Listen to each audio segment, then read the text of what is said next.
Hello everyone, good afternoon all of you. स्वागत है आप सभी का हमारे YouTube channel John of life science में।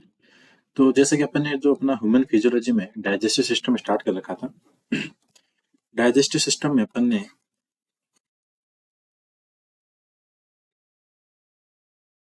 सारे के सारे जो आपके ऑर्गन थे, बक्कल कैविटी से लेके उनको आपके लार्ज इंटेस्टाइन तक कवर कर लिया था। एंड सलाइवरी ग्लैंड को उसके टाइप एंड फंक्शन वगैरह सारी बातें अपन ने कवर कर ली। अब अपना मेन टॉपिक बचता है वो आपके डाइजेशन की फिजियोलॉजी का, कि डाइजेशन की प्रोसेस होती कैसे है। वो सारी बातें अपन यहाँ पे डिस्कस करेंगे। इसके अंदर थोड़ा टाइम लगेगा, लेकिन यहाँ पे अपन सारी बातें कवर करने की कोशिश करेंगे जहाँ से आपके एग्जाम के अंदर क्वेश्चंस बनते हैं। ठीक है, तो जितने प्रीवियस लेक्चर नहीं देखे, एक बार आप जाके उस सारी चीजों को देख लेना, ताकि आपके लिए थोड़ी चीजें आसान रहे, बेसिक वाली बातें पता हो तो सारी की सारी। ठीक है, तो अपन स्टार्ट करते हैं अपना टॉपिक फिजियोलॉजी ऑफ डाइजेशन की। डाइजेशन की प्रोसेस होती कैसे है।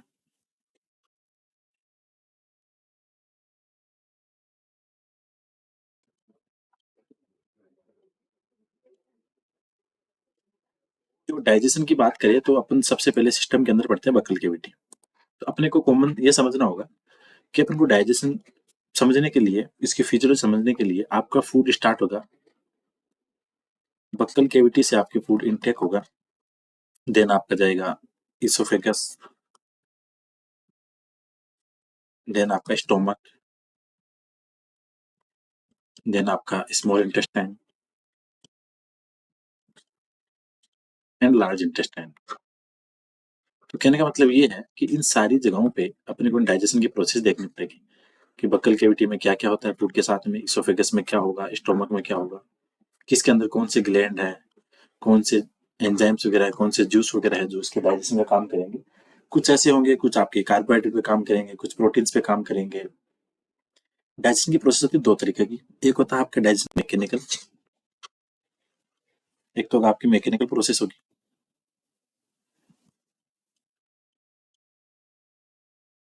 मैकेनिकल का मतलब हुआ कि आपके फूड को ब्रेक डाउन करना।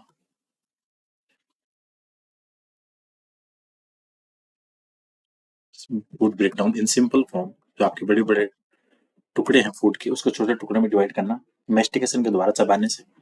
एक होता है आपका केमिकल प्रोसेस, जिसके अंदर आपके डिफरेंट आपके एंजाइम्स वगैरह है, जूस वगैरह है। ठीक, तो विद द हेल्प ऑफ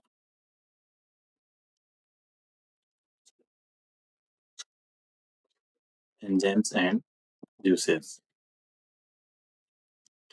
अब हम बात करते हैं सबसे पहले कि डाइजेशन इन बक्कल कैविटी। सबसे पहले आपका फूड कहाँ जाएगा, बक्कल कैविटी में। तो अपन पहले यही देख लेते हैं कि बक्कल कैविटी में आपके डाइजेशन की क्या क्या प्रोसेस होती है। तो डाइजेशन इन बक्कल कैविटी,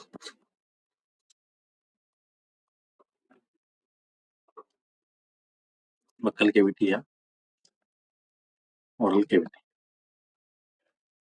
सबसे पहले जैसे आप खाना खाते हो तो आप जो फूड का निवाला लेते हो, ठीक है, तो आपका फूड जाएगा किसके अंदर, आपके ओरल कैविटी के अंदर। और ओरल कैविटी के अंदर आपके फूड की प्रोसेस होती है टीथ के द्वारा मेस्टिकेशन की। तो मेस्टिकेशन ऑफ फूड, मेस्टिकेशन का मतलब हो गया छोटे छोटे टुकड़े में भोजन को चबा के उसको डिवाइड करना। Mastication by teeth. दूसरी चीज, कल अपने सलाइवरी ग्लैंड पढ़ी थी, तो आपके बक्कल कैविटी के अंदर आपके सलाइवरी ग्लैंड पाई जाएगी। उसकी वजह से आपके फूड के अंदर क्या होगा, सलाइवरी ग्लैंड के अंदर एक तो आपके सलाइवा के अंदर आपके कुछ एंजाइम्स होंगे। जैसे सलाइवा में टाइजिन एंजाइम पाया जाएगा, इसका काम होगा आपके स्टार्च को माल्टोज में कन्वर्ट करने का। ठीक है, आपके स्टार्च होगा वो माल्टोज में कन्वर्ट होगा। और सलाइवा के काम मैंने सलाइवरी ग्लैंड सारी बताई थी, तो सारी बातें अपने वहां पे कवर कर ली थी। तो आप एक बार उन चीजों को देख लेना, ताकि आपको सारी चीजें कवर हो जाए। ठीक है, तो बक्कल कैविटी के अंदर बेसिक से क्या बातें होगी, इसके अंदर आपकी फूड को छोटे छोटे टुकड़ों में डिवाइड किया जाएगा जैसे आप खाना खाओगे टीथ के द्वारा। और उसके बाद में उसके अंदर सलाइवा मिक्स होगी, जिसकी वजह से आपका फूड क्या होगा, मॉइस्ट होगा, ताकि उसको आपके बक्कल कैविटी से आगे जाने में आसानी रहेगी। तो सलाइवा के द्वारा फूड क्या होगा, सलाइवा आपके फूड को मॉइस्ट करेगा। ठीक है, इसके बाद में आपका फूड है वो आगे की तरफ इसोफेगस में जाएगा। तो आपके कहने का मतलब ये है कि माउथ के अंदर आपके जो बक्कल कैविटी है उसके अंदर जो आपने फूड लिया और सलाइवा के साथ अगर फूड मिलता है तो उसको बोलते हैं बोलस। ये बोलस आपका जाएगा किसके अंदर, आपके इसोफेगस के अंदर। तो सलाइवा प्लस फूड, ये हो जाता है आपका बोलस। ये आपको ध्यान रखना। इसके बाद में आपका फूड जाता है किसके अंदर, इसोफेगस के अंदर। तो डाइजेशन इन इसोफेगस, फर्स्ट हो गया आपका बक्कल कैविटी। उसके बाद में जाएगा आपका किसके अंदर, देखो लार वगैरह का सलाइवा का मैंने सारा काम बता दिया था प्रीवियस लेक्चर के अंदर। तो सलाइवरी ग्लैंड वाला टॉपिक एक बार वहां से कवर कर लेना, ताकि आपको पता चल जाए कि सलाइवा के अंदर क्या क्या चीजें पाई जाती है, इसकी कंपोजिशन वगैरह। ठीक है, तो यहाँ पे सिर्फ आपको इतना जानने के लिए टाइलिन एंजाइम है, इसका काम है आपकी स्टार्च को माल्टोज के अंदर कन्वर्ट करने का। ये आपको ध्यान रखना है। अब आता है आपका डाइजेशन इन इसोफेगस। पहले buccal cavity, then oesophagus.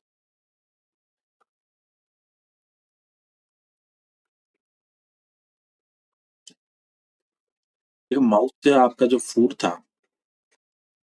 Mouth से मोइस्ट और सेमी सॉलिड जो आपका फूड है, इसे बोलेंगे बोलस। ये ध्यान रखना। ये बोलस आपका आता है किसके अंदर, आपके इसोफेगस के अंदर।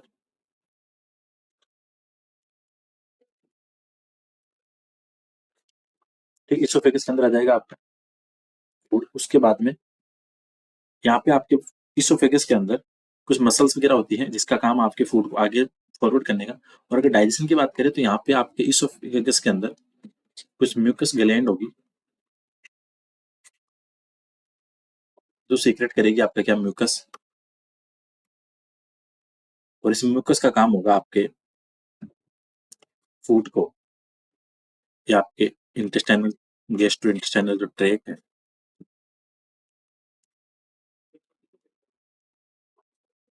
उसको लुब्रिकेट रखेगा। मतलब उसको आपके जो आहार नाल का पार्ट है, उसको क्या रखेगा, गीला रखेगा। तो और दूसरी चीज डाइजेशन की बात करें तो यहाँ पे सिंपल वर्ड ये कह सकते हैं, नो डाइजेशन। इतना ध्यान रखो कि इसोफेगस के अंदर no digestion due to absent of digestive enzyme. आपके इसोफेगस के अंदर एब्सेंट ऑफ डाइजेस्टिव एंजाइम, आपके इसोफेगस के अंदर कोई भी डाइजेस्टिव एंजाइम नहीं है। That's why no digestion process will occur in oesophagus. तो इसोफेगस के अंदर आपके डाइजेशन की कोई प्रोसेस नहीं होगी। ठीक है, यहाँ से आपके बस म्यूकस वगैरह सीक्रेट होता रहेगा, जो आपके फूड को मॉइस्ट बनाएगा, और वहां से आपका फूड है वो आगे फॉरवर्ड होगा। तो डाइजेशन की बात करें, बक्कल कैविटी हो गया, इसोफेगस हो गया। अब चलते हैं डाइजेशन इन स्टोमक। स्टोमक की थोड़ी चीजें काम की हैं। काम की इसलिए है कि यहाँ पे आपकी चीजें सारी, यहाँ पे कुछ ग्लैंड्स वगैरह हैं, कुछ सेल्स वगैरह हैं, उनके सीक्रेशंस हैं, जो आपके काम करेगा डाइजेशन में। तो स्टोमक के अंदर आपका मेन चीज ध्यान रखो, स्टोमक के अंदर आपका गैस्ट्रिक ग्लैंड पाई जाती है। और ये गैस्ट्रिक ग्लैंड क्या सीक्रेट करेगी, गैस्ट्रिक जूस।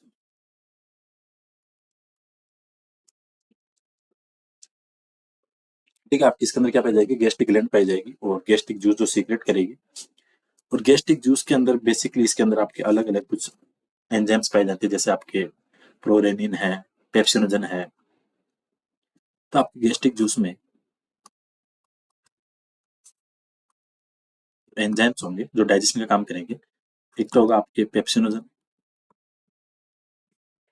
ये सर स्टोमक वाला टॉपिक कर रहा था, उसमें सारी बातें वैसे बता दी थी। पेप्सिनोजन होगा एक तो, एक होगा आपके प्रोरेनिन,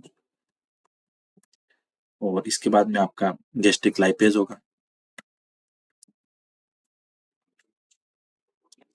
ठीक है, और इसके बाद में होगा आपका एक इंट्रिंसिक फैक्टर। वीडियो के एंड में सारी जो जूस अलग अलग, gastric juice, pancreatic juice, bile juice, इन सब का काम भी बता देंगे एक वीडियो के अंदर, बता देंगे, ताकि आपको शॉर्ट टाइम के अंदर सारी चीजें अब आपको पता चल जाए। दूसरी चीज, अब यहाँ पे चीजों को समझने के बाद, एक तो आपकी जो गैस्ट्रिक ग्लैंड है, उस गैस्ट्रिक ग्लैंड से आपका सीक्रेट क्या हो रहा है, गैस्ट्रिक जूस। पहली चीज तो ये समझे। फिर इसके अंदर आपके स्टोमक के अंदर कुछ सेल्स पाई जाती है, जैसे एक तो हो गई आपकी चीप सेल है, इसके बाद में आपकी पेराइटल सेल है या ऑक्जेंटिक सेल है। इस ऑक्जेंटिक सेल से आपके सीक्रेट होगा एचसीएल। और ये एचसीएल क्या करता है, जो आपके गैस्ट्रिक जूस है, HCL will active enzymes of gastric juice. तो आपके गैस्ट्रिक जूस के अंदर जो इनएक्टिव एंजाइम्स होंगे, उनको जो एक्टिव करने का काम करेगा, वो करेगा आपका कौन सा, एचसीएल। तो आपके HCl जो सीक्रेट हो रहा है आपके ऑक्जेंटिक सेल के द्वारा, ये क्या करेगा, आपके जो बेसिकली जो एंजाइम्स है, जैसे पेप्सिन की बात करें, हम डाइजेशन की बात करें तो एंजाइम्स के इनका अलग अलग सबका रोल है। तो सबसे पहले अपन देखेंगे इसको, एक ध्यान रखो जो आपके पेप्सिनोजन, ये क्या करेगा, इस पे जैसे ही आपका HCl काम करेगा, पेप्सिनोजन यहाँ पे इनएक्टिव है और यहाँ पे पेप्सिन के ऊपर HCl काम करती है, कन्वर्ट हो गया किसके अंदर, पेप्सिन के अंदर, जो है आपका एक्टिव फॉर्म। सिमिलरली आपका जो प्रोरेनिन है इनएक्टिव फॉर्म में है, तो जैसी HCl की क्रिया होगी एक्टिविटी, उसके बाद में आपका ये रेनिन में कन्वर्ट हो जाएगा। तो ये आपको ध्यान रखना है। HCl का मेन काम तो ये हो गया। तो गैस्ट्रिक जूस के जो दो एंजाइम है, पेप्सिनोजन और प्रोरेनिन, इन दोनों को बोलते हैं इनएक्टिव एंजाइम, क्योंकि HCl की एब्सेंस के अंदर ये इनएक्टिव रहेंगे, लेकिन जैसी HCl की क्रिया होगी देन दोनों के दोनों आपके क्या हो जाएंगे, वो एक्टिव फॉर्म में कन्वर्ट हो जाएंगे। तो ये आपको ध्यान रखना। अब पेप्सिन क्या करता है आपका, पेप्सिन क्या करेगा, जो आपके प्रोटीन्स वगैरह हैं, ठीक है, ये क्या करेगा, आपके प्रोटीन्स वगैरह पे एक्टिविटी करके आपको उसको क्या करेगा, उसको आपके पेप्टोन्स वगैरह में डिग्रेड कर देगा। तो पेप्सिन का काम क्या है, प्रोटीन को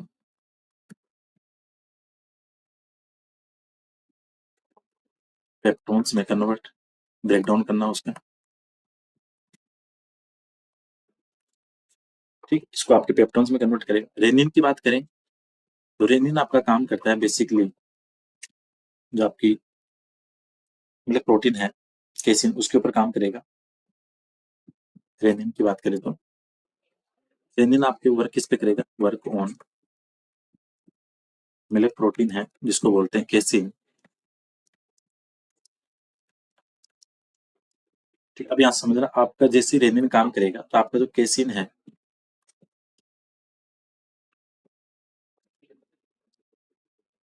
ये कन्वर्ट हो जाएगा किसके अंदर,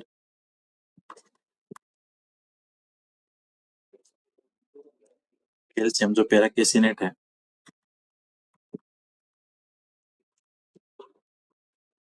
केसिन आपके रेनिन की प्रेजेंस के अंदर कन्वर्ट होगा किसके अंदर, क्योंकि आपका ये तो क्या था, मिल्क में अंदर सोल्यूबल था, और जैसे इसके ऊपर एक्टिविटी होगी रेनिन की, फिर ये कन्वर्ट किसके अंदर हो जाएगा आपका, या आपका इनसोल्यूबल हो जाएगा। और ये जो प्रोसेस होती है केसिन को कैल्शियम पैराकेसिनेट में कन्वर्ट करने की, इसको बोलते हैं कडलिंग ऑफ मिल्क।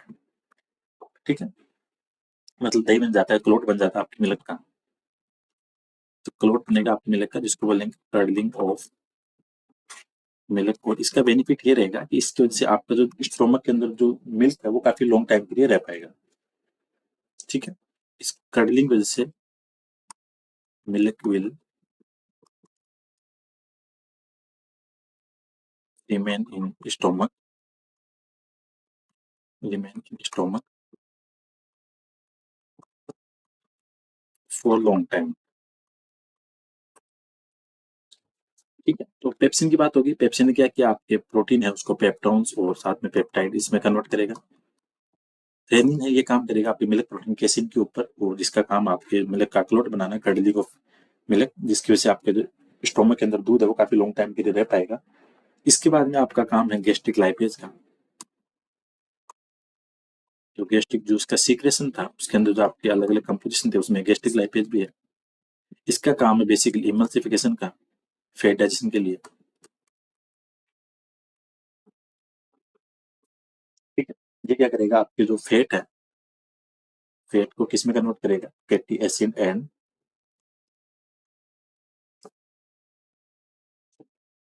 ग्लिसरॉल में,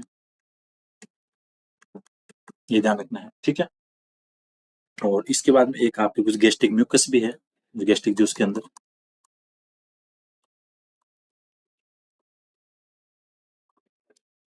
इसका काम आपके फूड को मॉइस्ट करना।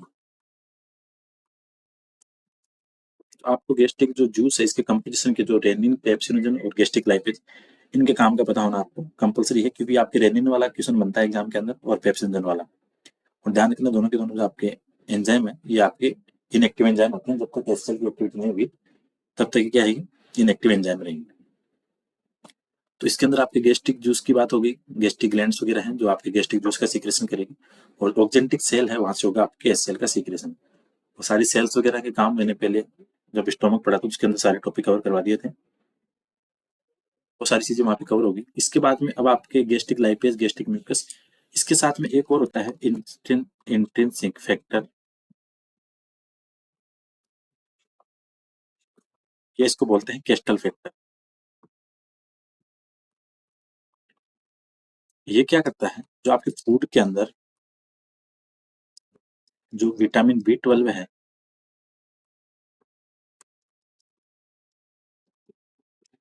इससे क्या करेगा, ये बोन मैरो के अंदर आपके आरबीसी फॉर्मेशन और मैच्योरेशन का काम करेगा।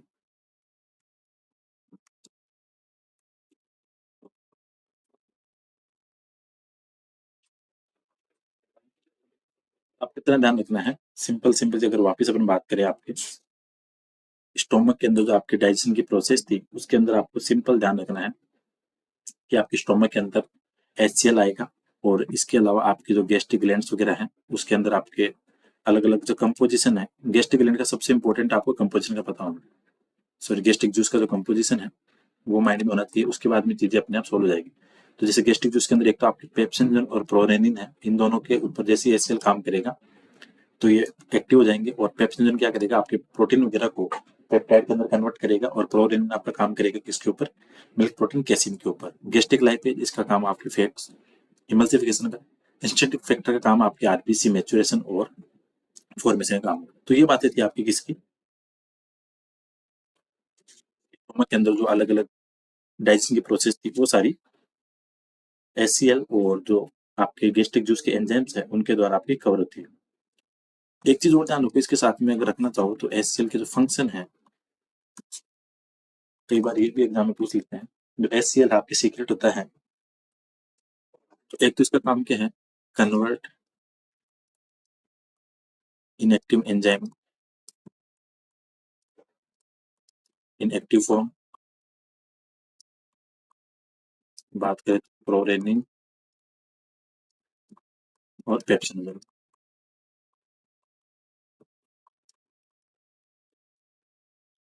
दूसरी चीज, ये आपके फूड की जो पीएच है उसको मेंटेन करेगा।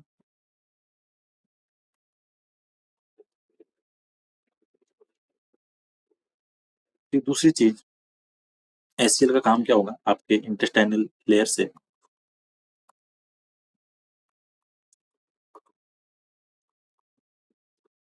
सीक्रेटिन को सीक्रेशन को स्टिमुलेट करेगा,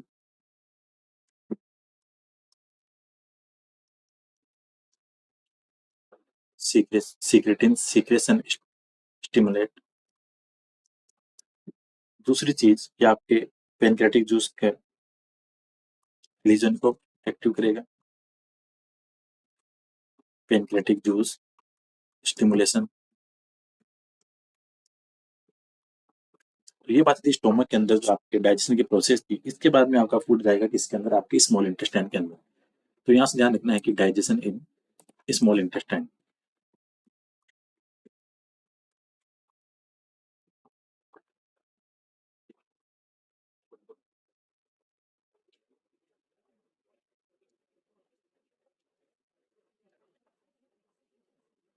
स्मॉल इंटेस्टाइन के अंदर जब अपने स्मॉल इंटेस्टाइन ऑर्गन को पढ़ा था, तो अपन ने वहां पे देखा था कि हिपेटो पेनक्रेटिक डक्ट थी। एक बार देखना इसको, एक नाम था हिपेटो पेनक्रेटिक डक्ट, जिसमें क्या हो रहा था, एक डक्ट से तो आ रहा था आपके बाइल जूस, और एक डक्ट से आ रहा था आपके पेनक्रियाज पेनक्रियाटिक जूस। तो लीवर से बाइल जूस और आपके पेनक्रियाज से पेनक्रियाटिक जूस, ये दोनों आ रहे थे किसके अंदर, आपके स्मॉल इंटेस्टाइन में। तो सिंपल वर्ड में ये कह सकते हैं कि स्मॉल इंटेस्टाइन के अंदर जो डाइजेशन की प्रोसेस होगी वो आपके बाइल जूस और पेनक्रियाटिक जूस के द्वारा होगी। तो डाइजेशन बाय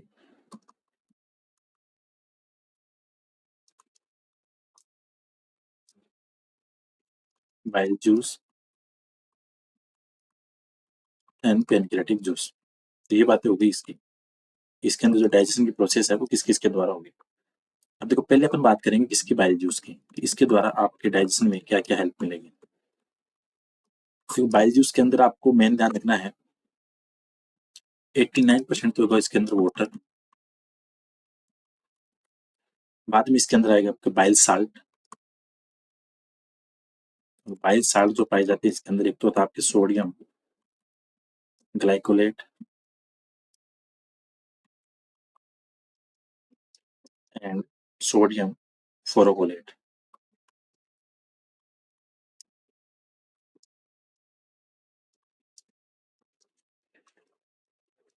इसके अंदर 89% वाटर और पाया जाएगा बाइल साल्ट, और कुछ पाए जाएंगे आपके इसके अंदर बाइल पिगमेंट्स।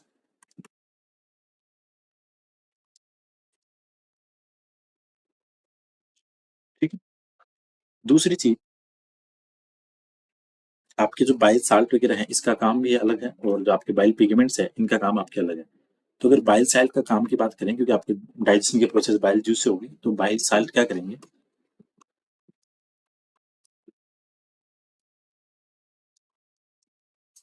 बाइल साल्ट एक तो करेंगे आपकी इमल्सिफिकेशन की प्रोसेस, एक तो फैट डिग्रेडेशन, इमल्सिफिकेशन। ठीक है। दूसरी चीज, बाइल साल्ट का और क्या काम होगा, जो आपके फैट सोल्यूबल विटामिन हैं तो उनके एब्जॉर्प्शन में काम, एब्जॉर्प्शन ऑफ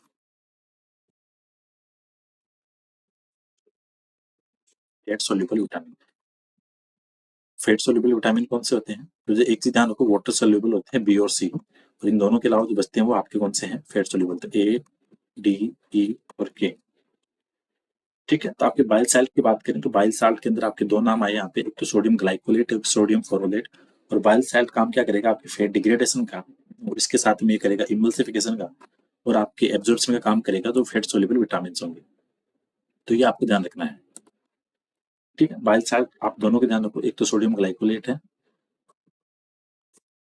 और एक आपके सोडियम फोरोलेट।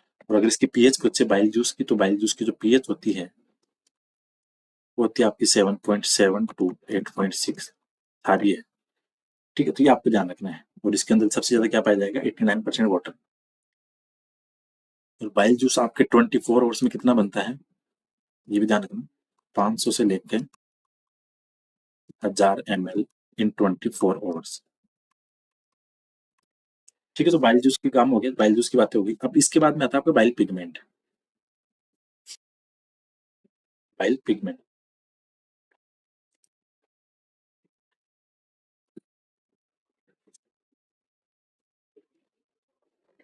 ठीक है। इसके जो पिगमेंट है वो जो आपकी हीमोग्लोबिन है उसके आपके अपघटन होगा, उससे बनेंगे। जैसे इसके अंदर आपके पिगमेंट कौन से होते हैं, एक तो बिलिरुबिन प्लस बिलिवर्डिन। बिलिरुबिन होता है, ये होता है आपके येलो कलर का, और बिलिवर्डिन है, ये होता है आपके कौन सा, ग्रीन कलर। इन दोनों का वैसे कोई डाइजेशन में रोल नहीं होता, तो नो रोल इन डाइजेशन। ये एक तरह के क्या होते हैं आपके एक्सक्रीटिव प्रोडक्ट हैं दोनों। तो सिंपल इतना ध्यान रखो, इनका डाइजेशन के अंदर आपके बाइल पिगमेंट्स का कोई रोल नहीं है। और दूसरी चीज ये ध्यान रखना, एग्जाम के अंदर क्वेश्चन आता है, वही आता है कि इनमें से येलो कलर किसका है और ग्रीन कलर किसका है। तो बिलिरुबिन है वो येलो, बिलिवर्डिन है वो क्या आपका, वो आपकी ग्रीन कलर। दूसरी चीज एक और ध्यान रखना हमेशा, जो आपके बाइल जूस होता है इसके अंदर कोई भी एंजाइम्स नहीं पाया जाता। इंपॉर्टेंट लाइन है, नो एंजाइम इन बाइल जूस। ठीक है। बाइल जूस के अंदर आपके कोई भी टाइप का आपके एंजाइम्स नहीं पाया जाएगा। फिर आता है आपका पेनक्रियाटिक जूस। बाइल जूस था, अब आएगा आपका पेनक्रियाटिक जूस।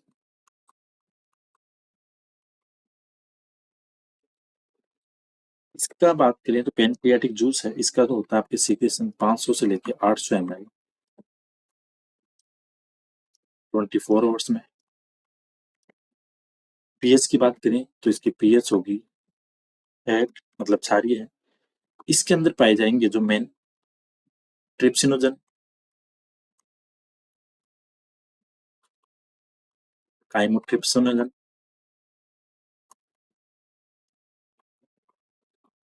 कोई प्रोटीन पे काम करने वाला एंजाइम होगा, कोई कार्बोहाइड्रेट पे, कोई आपके फैट पे। ठीक है। इसके बाद में एमाइलेज है इसके अंदर। अगर इसके अंदर कौन कौन से एंजाइम पाए जाते हैं, एमाइलेज है, लेक्टेज है, ठीक है, सुक्रेज है, एमिनोपेप्टाइडेज है, एमिनोपेप्टिडेज है, कार्बोक्सी पेप्टिडेज है।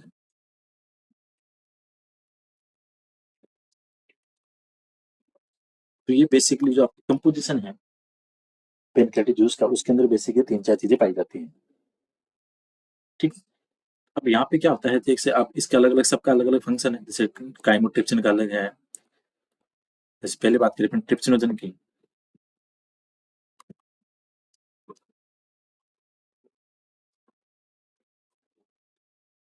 तो ये क्या होगा, आपके इनएक्टिव है, लेकिन इस पे जैसे आपके एंटेरोकाइनेज एंजाइम आएगा एक,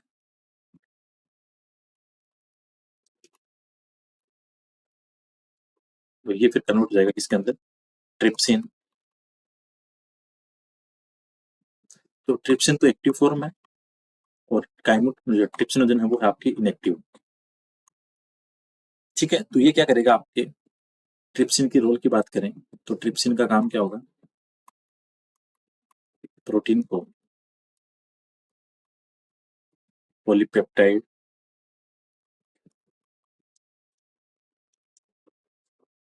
एंड डाइपेप्टाइड में कन्वर्ट करेगा।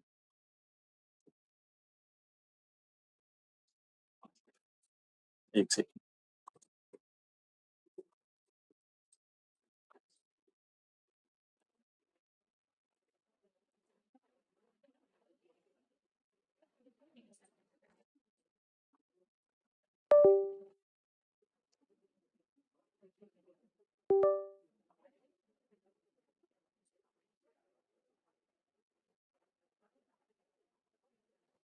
पॉलीपेप्टाइड और डाइपेप्टाइड में कन्वर्ट करेगा ट्रिप्सिन एंजाइम। तो ट्रिप्सिन का काम हो गया। ट्रिप्सिनोजन था वो इनएक्टिव था, लेकिन जैसे एंटेरोकाइनेज की क्रिया हुई, ये कन्वर्ट हो गया आपके ट्रिप्सिन के अंदर। फिर आता है आपके काइमोट्रिप्सिनोजन।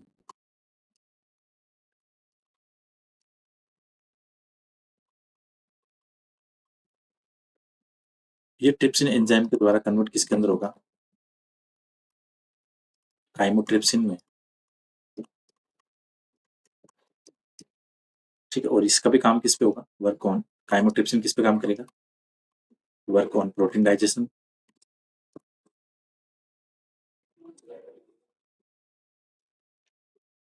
इसके बाद में आपका कार्बोक्सी पेप्टिडेज है।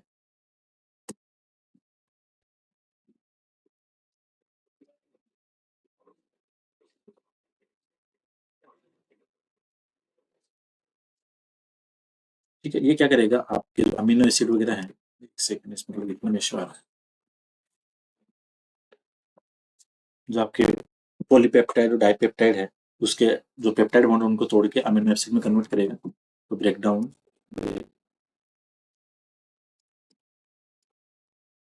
पेप्टाइड बॉन्ड ऑफ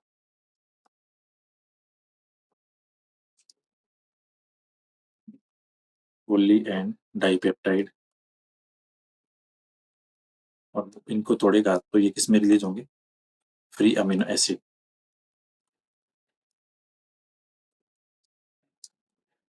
ठीक है, सिंपली जैसे और अगर बातें करें अपन, जैसे इसके अंदर सुक्रेज है, ये आपके सुक्रोज को ग्लूकोज और फ्रुक्टोज में कन्वर्ट करेगा।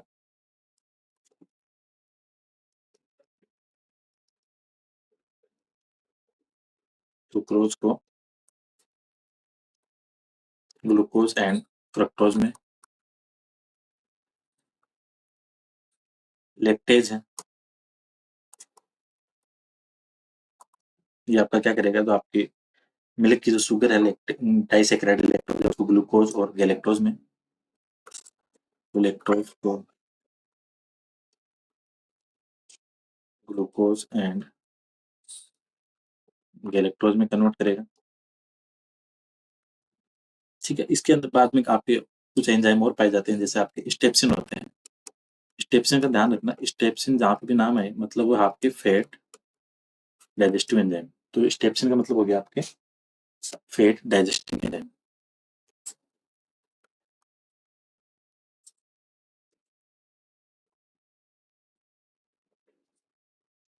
ठीक है, और इसके बाद में आपके पाए जाते हैं कुछ आपके जैसे न्यूक्लिक एसिड को ब्रेक डाउन करने वाले तो पॉलीन्यूक्लियोटाइडेज।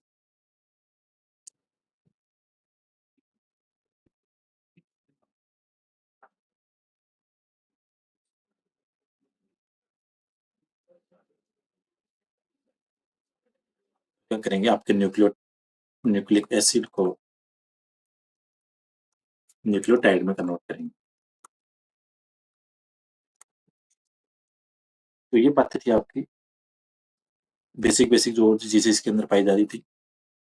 अलग अलग एंजाइम्स थे, न्यूक्लियोटाइडेज है, कोई आपकी इसके अंदर स्टेप्स है, लैक्टेज है, कोई शुगर पे काम करने वाला है, कोई प्रोटीन पे काम करने वाला है। तो ये सारी बातें थी आपकी इसके अंदर जो पाई जाने वाले मेन मेन एंजाइम्स थे। पेनक्रियाटिक और बाइल जूस के काम के बारे में एक चीज और आती है इसके साथ में, जो आपके इंटेस्टाइन में जो जूस रिलीज होता है जिसको बोलते हैं इंटेस्टाइनल जूस। इसके अंदर भी कुछ आपके एंजाइम्स पाए जाते हैं जिनका थोड़ा काम और देख लेते हैं। इंटेस्टाइनल जूस,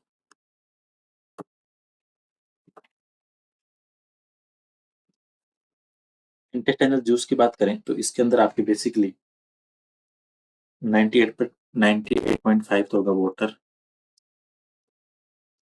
और उसके बाद में पाए जाएंगे इसके अंदर भी, जैसे म्यूसिन पाया जाएगा एक तो। ठीक है, एक तो इसके अंदर म्यूसिन होगा जो क्या करेगा, आपके फूड को लुब्रिकेशन में काम करेगा। फिर इसके अंदर पाया जाएगा आपके एक एंटेरोकाइनेज।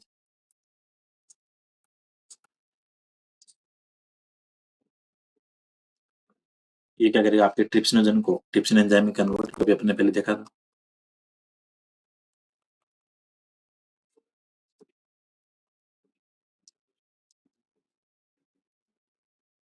माल्टेज है,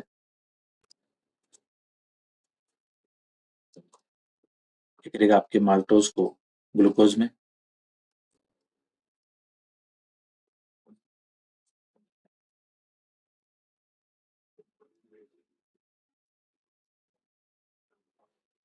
ठीक है, इसके बाद लेक्टेज जो अपने पहले पढ़ा था, तो वही बात है, लाइपेज है जो आपके फैट को आपके मोनोडाइग्लिसराइड में एसिड में, और फॉस्फेटेज है।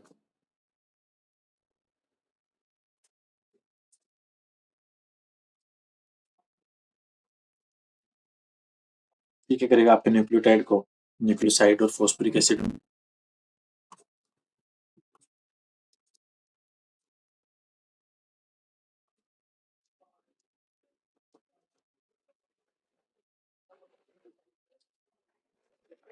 Nucleotide plus phosphoric acid.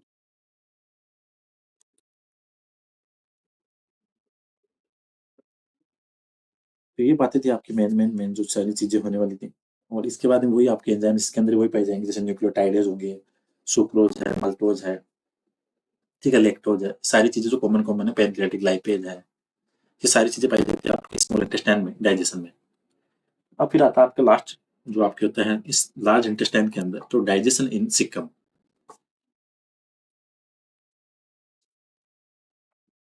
एक सेकंड,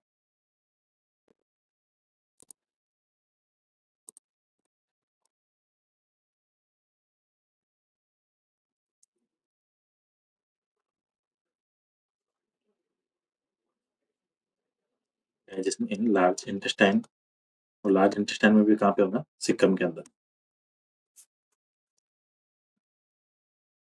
ठीक है, इसके अंदर आपका क्या होगा, आपके कुछ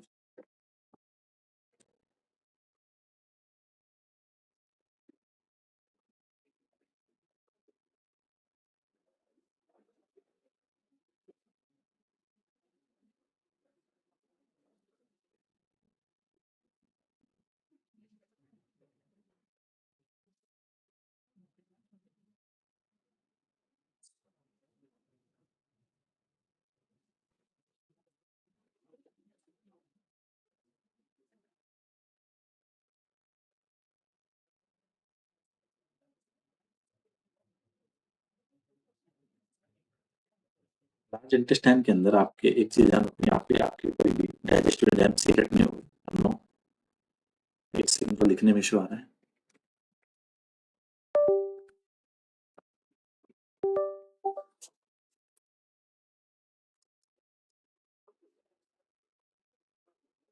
digestive enzyme secreted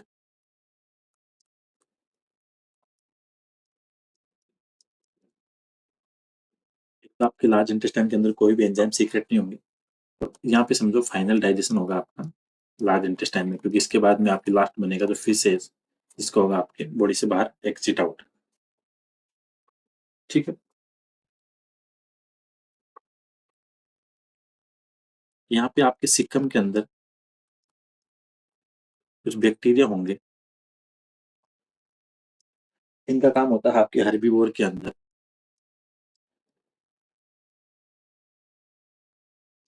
cellulose digestion में।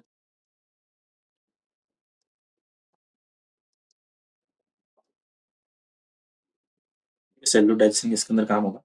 और जो आपके कोलन है उसके अंदर आपके जो कुछ बैक्टीरिया वगैरह होते हैं, वहां से कुछ आपके गैसेस रिलीज होंगे, जैसे हाइड्रोजन है, कार्बन डाइऑक्साइड है, मेथेन है। ठीक है। और सिकम के अंदर आपके हर्बीवोर के सेलुलर डाइजेशन की प्रोसेस होगी। और ये कह सकते हैं फाइनल कंक्लूजन अपन ये मानेंगे कि लार्ज इंटेस्टाइन के अंदर आपका फीसेज है टेम्परेरी स्टोर हो जाएगा। तो डाइजेशन के बाद में जो लास्ट आपके पास टर्मिनेटिंग स्टेज है, फीसेज है, वो टेम्परेरली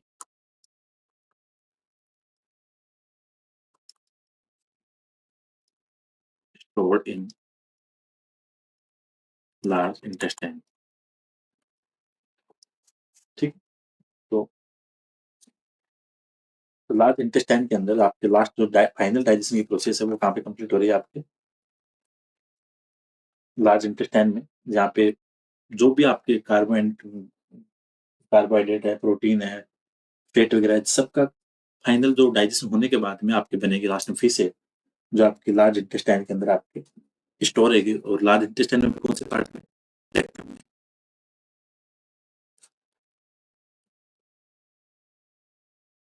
तो ये था आपके डाइजेशन की प्रोसेस का कंप्लीट पार्ट, जहाँ से आपके एग्जाम में क्वेश्चन आने के चांसेस होते हैं। तो इसके अंदर अपन ने सारी डाइजेशन की पूरी प्रोसेस को कवर किया है।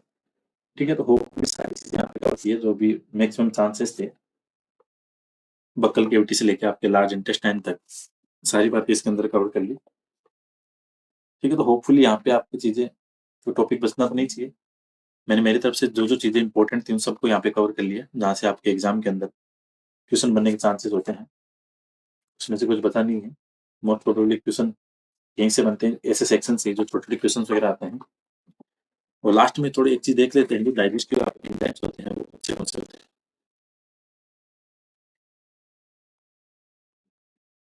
Digestive enzymes,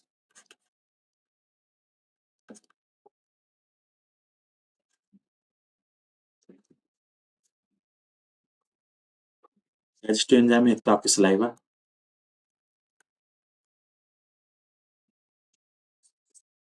gastric juice,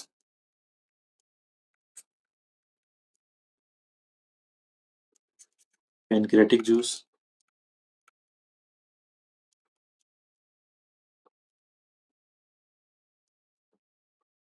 bile juice,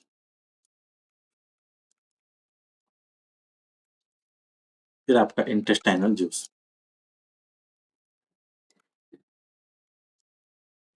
basically जो डाइजेशन के अंदर अलग अलग जूस पाए जाते हैं वो यही है, जिसके अंदर अलग अलग एंजाइम्स है जो आपके सबके सारे के सारे मिलके जो काम करते हैं।